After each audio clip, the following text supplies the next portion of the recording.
Kia ora koutou, my name is Darren Wise and I'm a stainless steel sculptor. I'm also a process engineer and have been building dairy factories in Australia and New Zealand for the past 27 years. I'm out here at my workshop by the Hamilton Airport and loving what I'm doing. In 2014 I was having my first exhibition at the Waikato Museum Arts Post and I was putting together 13 pieces for that show. But as a sculptor I'm driven by the spirit of my creativity, and I got this image of a tail in my head which I thought was a Maui dolphin. So one day I opened up, I went to the store and I got some cardboard and I started actually creating the patterns for this sculpture, much to the disgust of some of the guys that I was working with, but I just kept going with the flow. And about 2 weeks later I was sitting in the smoker room having smoko, and this newspaper article hit me fair smack in the face. Here was this image of this tail that was firmly embedded in my head. So I read the article and it says young whale dies in estuary, and at that point there I realised I was actually making a whale's tail. So I read through the article and it's about a juvenile clevis beaker whale that had been washed ashore in Makatu estuary. So I'm creating this sculpture that's, to me, an East Coast fish, but I'm from the West Coast, and the Maui dolphin was sort of part of who I am.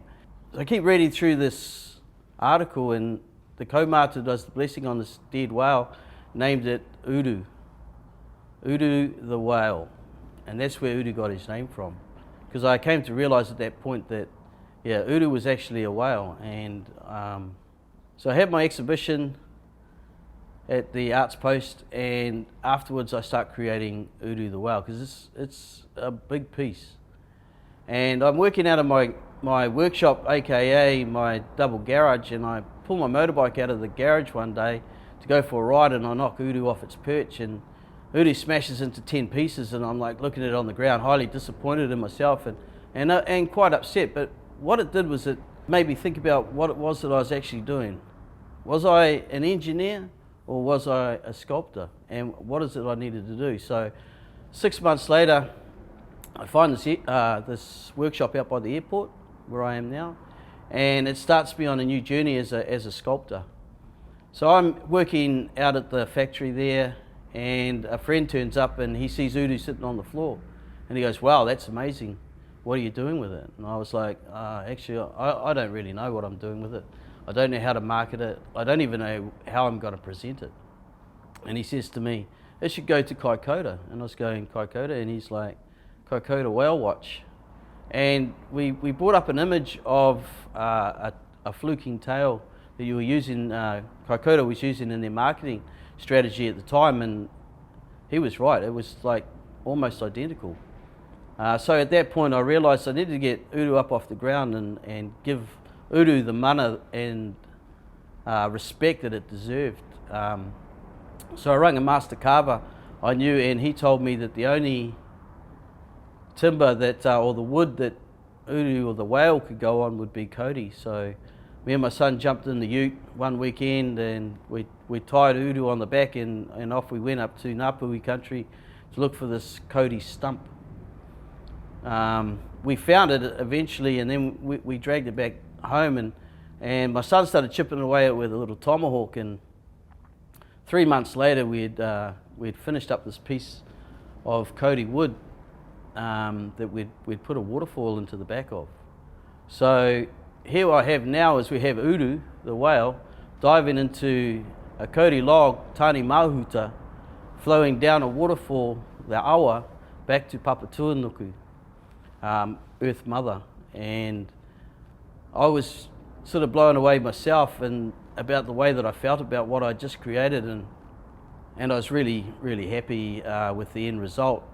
I actually finished it in time to take it to Marsden to this collaborative exhibition of Māori artists that was put on by Kura Gallery, and it was there for 6 weeks and got some really great reviews.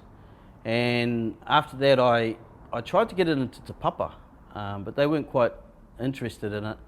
But the Purirua campus put their hand up and offered me a space at their Fine Arts Gallery of Te Wananga o Aotearoa. So I took it there and left it there for around 6 months, and I went home, and I came to realise that I needed to actually change my branding and actually start really marketing myself as Darren Wise Stainless Sculptor.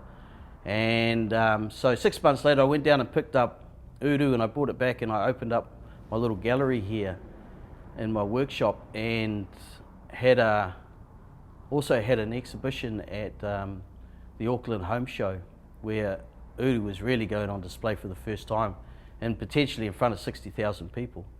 So I get up to Auckland, and we put this display on, and URU's sitting there. On the first day I come to realise that he's a showstopper. People are like, wow, this is amazing.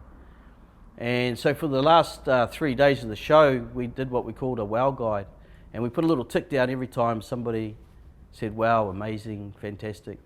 And at the end of the show I counted it up, and there was over 1,000 little ticks.